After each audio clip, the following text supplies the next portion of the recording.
امید کرتی ہوں آپ سب خیریت سے ہوں گے اور پرسکون زندگی گزار رہے ہوں گے۔ زندگی میں کوئی نہ کوئی مسائل آتے رہتے ہیں جو زندگی کو ڈسٹرب کر کے رکھ دیتے ہیں، زندگی کا سکون برباد کر کے رکھ سکتے ہیں، لیکن ان جو مسائل سے ہمیں گھبرانا نہیں ہوتا، ہمیں اللہ تعالیٰ کی طرف راغب ہونا ہوتا ہے۔ یہ اشارہ ہوتا ہے اللہ تعالیٰ کی طرف سے کہ تمہارا رب ہے، اگر تمہارے پاس کوئی مشکل آتی ہے، تمہیں کوئی مشکل پیش آتی ہے تو اللہ تعالیٰ آپ کو کہتے ہیں کہ تمہارا رب بیٹھا ہے، تم اس سے ہی سے مانگو، کسی اور کے پاس نہ جاؤ۔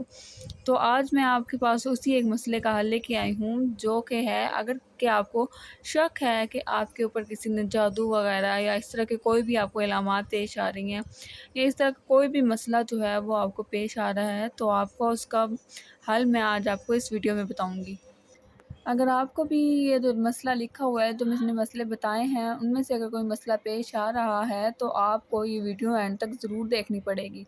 ان ویڈیو میں آپ کو کوئی ٹپس بتاؤں گی، وظیفہ بھی بتاؤں گی، عمل بتاؤں گی جو آپ کریں گے، اور ان کی کچھ شرائط بھی ہوتی ہیں جو آپ نے اسے مد نظر رکھتے ہوئے یہ وظیفہ، یہ عمل کرنا ہوتا ہے۔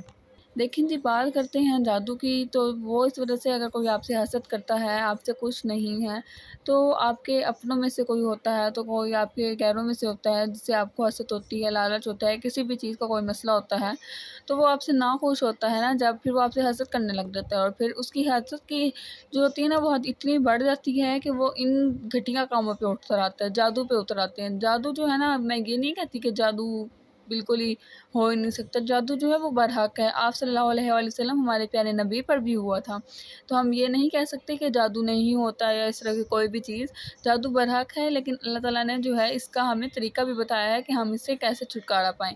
ٹھیک ہے، آپ نے پریشان نہیں ہونا ہے، اینڈ تک ویڈیو دیکھیں گے۔ اس ویڈیو میں آپ کو اس مسئلے کا حل بتاؤں گی، اور پورے یقین سے آپ کو اس وظیفے کو، اس عمل کو کرنا ہوگا، اور اس وظیفے کو کرنے کی کچھ شرائط بھی ہیں جو آپ کو اسی ویڈیو میں بتاؤں گی۔ اس سے پہلے میں آپ کے ساتھ جو ہے کچھ باتیں شیئر کرنا چاہوں گی جو اسی سے متعلق ہوں گی۔ جادو کے بارے میں کچھ بات کرتے ہیں۔ جادو میں نے جیسا کہ آپ کو بتایا کہ اگر کوئی آپ سے حسد کرتا ہے یا کوئی ایسی ویسی چیز جو آپ سے نفرت کرنے لگتی ہے، حسد کرنے لگتی ہے، تو پھر وہ اس کے اپنے نیگیٹو وے میں نا، پھر وہ آپ کے اوپر اس طرح کے اثرات کرنے لگ جاتی ہے۔ کسی پیر فقیر کے پاس چل جاتی ہے، کوئی بابا شابا جو اس طرح کی کوئی چیزیں ہوتی ہیں، تو ان کے پاس چلتے ہیں بندے بھی، ہائے اللہ ہم پہ تو جادو ہو گیا، یہ ہے یہ ہے۔ اکثر نا جادو کی جو علامات ہوتی ہیں نا، وہ بال گرنا ہوتی ہیں، چہرے پہ داغ دھبے نکل آنا، دانے وغیرہ نکل آنا، تو یہ علامات ہوتی ہیں۔ ضروری نہیں ہے کہ ہر کسی کے بال گر رہے ہیں، ہر کسی کے منہ پہ دانے نکلے وہ جادو کی علامت ہو، لیکن کچھ علامات ان میں سے ہوتی ہیں۔ ٹھیک ہے، اور جادو کے متعلق ایک اور بات بتا دوں کہ جو جادو ہوتا ہے، آپ یہ اس طرح سمجھ لیں، اگر کہ کسی نے آپ کے اوپر اس طرح کی کوئی، اللہ معاف کرے، بہت بری چیز ہوتی ہے یہ، اگر کوئی کسی نے کروایا بھی ہے آپ کے اوپر، تو آپ نے وہ کسی شرک میں اسے نہیں لے جانا، اسے کسی الٹی سائڈ پہ نہیں لے جانا۔ کسی نے آپ کے اوپر کروایا ہے تو آپ پہلے اللہ تعالیٰ کے پاس جائیں، اللہ تعالیٰ کے در کو ٹھڑکیں۔ آپ یہ نہیں کہ کسی پیر فقیر کے پاس چلے جائیں، کسی بابا کے پاس چلے جائیں، ان سے ہوتا تو کچھ نہیں ہے، وہ صرف آپ کا خرچہ کرواتے ہیں اور کچھ نہیں کرواتے۔ تو آپ کو زیادہ سے زیادہ کوشش کرنی چاہیے کہ آپ اللہ تعالیٰ کے بتائے ہوئے طریقوں سے اللہ تعالیٰ کو ہی مانیں۔ ظاہر ہے اسی نے مسئلے دیے ہیں تو اسی نے ہی واپس لینے ہیں، ختم کرنے ہیں، تو ہمیں کیوں نہ، ہم جو ہوتے ہیں نا پہلے لوگوں کے پاس جاتے ہیں کہ ہاں جی وہ والا فقیر ہے، اس کے پاس میں گئی تھی تو یہ مسئلہ حل ہو گیا، تو وہ کچھ بھی نہیں کرتے۔ وہ یقین جانیں کہ وہ بس اپنے نا روزی کمانے کے لیے بیٹھے ہوتے ہیں، اپنے پیسے بٹورنے کے لیے بیٹھے ہوتے ہیں، اور انہوں نے کچھ نہیں کرنا ہوتا۔ جو اصل ہوتی ہے نا کام، وہ اللہ تعالیٰ ہی کرتے ہیں۔ وہ جتنا مرضی آپ کو وہ کہتے ہیں کہ یہ لے آؤ، یہ لے آؤ، یہ لے آؤ، اپنے گھر کا سامان منگوا کے ختم کر لیتے ہیں۔ جو اصل بندہ وہ ہوتا ہے جو اللہ تعالیٰ کی راہ میں کام کر رہا ہو، لیکن وہ کچھ طلب نہ کرے آپ سے یہ نہ کہیں کہ ہاں مجھے یہ لا کے دو، یہ لا کے دو، بکرے کی سیری لا کے دو، یا اس طرح کا کچھ۔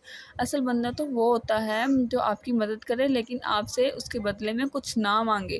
آپ تب سمجھ سکتے ہو کہ ہاں بھئی یہ بندہ صحیح ہے، یہ اللہ کی رضا کے لیے ہی کام کر رہا ہے۔ باقی جادو کا یہی کہوں گی کہ جادو میں آپ شرک نہ شامل کریں، اگر جادو ہے تو آپ کسی اس طرح شرک میں اسے نہ لے جائیں۔ بہت بہت جو بڑا گناہ ہے نا، وہ اللہ تعالیٰ کو ناپسندیدہ عمل ہی شرک ہے۔ تو امید کرتی ہوں کہ آپ کو یہ سمجھ آئی ہوگی کہ آپ نے جادو کو اللہ تعالیٰ کے بتائے ہوئے طریقے سے ہی ختم کرنا ہے، اللہ کے پاس ہی جانا ہے، اپنی مشکلات کا حل ڈھونڈنا ہے اللہ تعالیٰ کے بتائے ہوئے طریقوں سے۔ تو اسی میں سے ایک طریقہ میں آج آپ کے سامنے بتاؤں گی، اور اس کے اوپر عمل کرنا ہے آپ نے۔ اس عمل کو کرنے سے کے لیے نا کچھ شرائط ہیں، تو وہ میں آپ کو عمل کے بعد بتاؤں گی وہ کون سا عمل ہے، اور وہ آپ کے ساتھ ابھی میں شیئر کرتی ہوں۔ تو جی یہ وہ آیت ہے جس کا میں آپ کو ذکر کر رہی تھی۔ اس کو پڑھنے کا بھی آپ کو میں بتاؤں گی کیسے پڑھنا ہے۔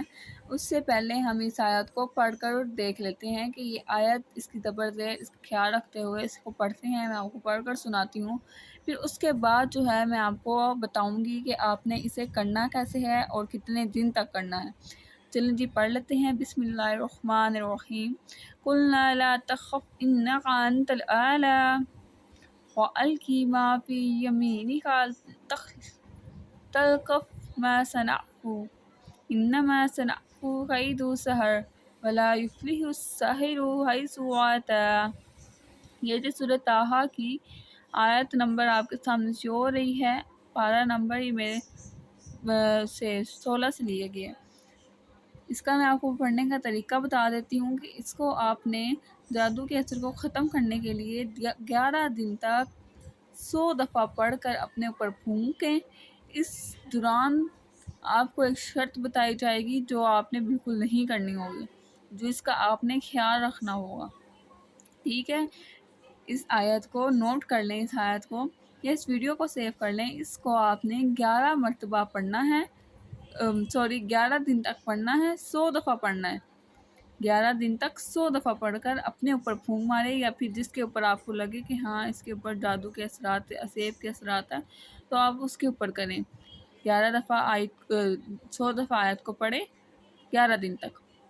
اور اس کو کرنے کی شرط جو میں بتا رہی تھی وہ یہ کہ اس کے علاوہ انسان کی زندگی میں اور بھی بہت سی مشکلات ہوتی ہیں، تو اس کے علاوہ بھی بندہ جو ہے، ان چیزوں کے علاوہ بھی بندہ کوئی عمل کر رہا ہوتا ہے، کوئی وظیفہ کر رہا ہوتا ہے، تو وہ آپ نے بالکل بھی نہیں کرنا۔ اگر آپ یہ والا وظیفہ کر رہے ہیں، یہ عمل کر رہے ہیں، تو آپ نے وہ کوئی اور عمل جو آپ اپنی دوسری مشکلات کے لیے کر رہے ہیں وہ بالکل بھی نہیں کرنا۔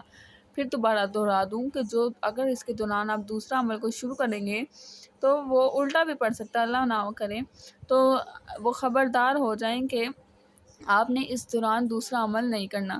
باقی امید کرتی ہوں کہ آپ کو یہ ویڈیو اچھی لگی ہوگی۔ ویڈیو اچھی لگی ہو تو لائک، شیئر، سبسکرائب ضرور کیے گا۔ ملتے ہیں نیکسٹ ویڈیو میں، تب تک کے لیے اللہ حافظ۔